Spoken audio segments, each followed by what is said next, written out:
మనం ఈ రోజు పీల్చే ఈ స్వతంత్ర గాలి, అనుభవిస్తున్న ఈ స్వేచ్ఛ ఉచితంగా వచ్చింది కాదు. దీని వెనుక 150 ఏళ్లకు పైగా మన నేలతల్లి సాక్ష్యంగా పారిన వేల మంది వీరుల రక్త తర్పణం ఉంది.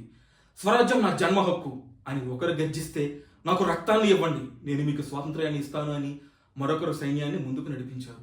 నవ్వుతూ ఉరికంబాలను ముద్దాడిన 23 ఏళ్ల కుర్రాలు ఒకవైపు, ఏ ఆయుధం లేకుండా కేవలం ఆత్మస్థైర్యంతో బ్రిటిష్ సామ్రాజ్యాన్ని కదిలించిన అహింసామూర్తులు మరొక వైపు.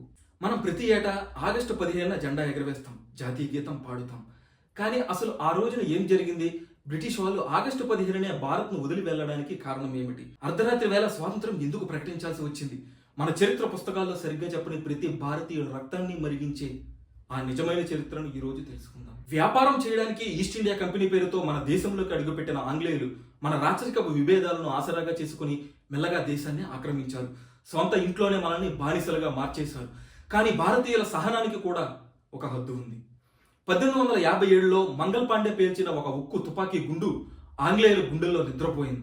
అదే మొదటి స్వాతంత్ర సంగ్రామం. ఝాన్సీ లక్ష్మీబాయి లాంటి వీర నారీమణులు శత్రువుల గుండెల్లో సింహస్వప్నమయ్యారు. ఈ పోరాటాన్ని అణిచివేయడానికి బ్రిటిష్ ప్రభుత్వం దారుణమైన మార్గాలను ఎంచుకుంది. అందులో అత్యంత క్రూరమైనది 1919 జలియన్ వాలాబాగ్ ఉదంతం. పండగ చేసుకోవడానికి ప్రశాంతంగా గుమిగూడిన వేలాది మంది అమాయక ప్రజలపై జనరల్ డయ్యర్ అనే రాక్షసుడు దయా దాక్షిణ్యాలు లేకుండా కాల్పులు జరిపించాడు. చుట్టూ కాంపౌండ్ గోడలు, బయటపడే దారే లేదు. ప్రాణాలు కాపాడుకోవడానికి పసిపిల్లలు, మహిళలు బావిలోకి దూకేశారు. ఆ బావి శవాలతో నిండిపోయింది. ఆ నేల రక్తంతో ఎర్రబడింది. ఆ రక్తపు మట్టిని చేతుల్లోకి తీసుకుని ప్రమాణం చేశాడు ఒక 12 ఏళ్ల బాలుడు. అతడే భగత్ సింగ్. నా మాతృభూమి స్వేచ్ఛ కోసం నా ప్రాణాలైనా ఇస్తాను అని భగత్ సింగ్, రాజ్గురు, సుఖదేవులు నవ్వుతూ ఉరికంబం వైపు నడిచారు. ఇంకోవైపు లండన్ వెళ్లి ఆ రక్తపాతానికి కారణమైన మైకేల్ ఓ డయ్యర్ను పాయింట్ బ్లాక్ రేంజ్ లో కాల్చి చంపి జలియన్ వాలాబాగ్ పగ తీర్చుకున్నాడు వీరుడు ఉద్దమ్ సింగ్. 1920ల తర్వాత భారత స్వాతంత్ర పోరాటం 2 ప్రధాన దారులుగా మారింది. అందులో ఒకవైపు అహింసే నా ఆయుధం అని నమ్మి ఉప్పు సత్యాగ్రహం, క్విట్ ఇండియా ఉద్యమాలతో కోట్లాది మంది ప్రజలను ఏకం చేసిన మహాత్మా గాంధీ, శత్రువుపై కోపం లేకుండా శాంతియుతంగా బ్రిటిష్ పునాదులను కదిలించారు గాంధీజీ. మరొక వైపు బ్రిటిష్ వాళ్ళు మాటలతో వినరు, తోటాలతోనే సమాధానం చెప్పాలి అని నమ్మిన నేతాజీ సుభాష్ చంద్రబోస్. ఆయన ఆజాద్ హింద్ ఫౌజ్ అనే సైన్యాన్ని స్థాపించి ప్రపంచ దేశాల మద్దతు కూడగట్టి బ్రిటిష్ వారిపై నేరుగా యుద్ధాన్ని ప్రకటించారు. మీరు నాకు రక్తాన్ని ఇవ్వండి, నేను మీకు స్వాతంత్రాన్ని ఇస్తాను అని నేతాజీ ఇచ్చిన పిలుపు విప్లవ అగ్గిలా వ్యాపించింది.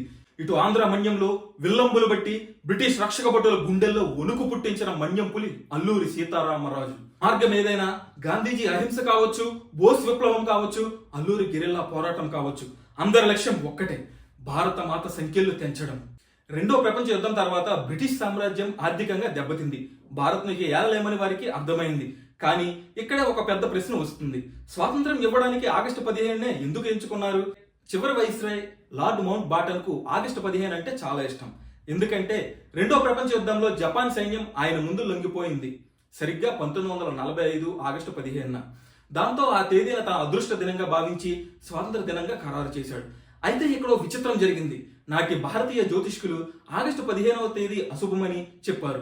కానీ మౌంట్ బాటన్ తేదీ మార్చడానికి ఒప్పుకోలేదు. దీనికి సమాధానంగా ఒక మార్గం కనుగొన్నారు.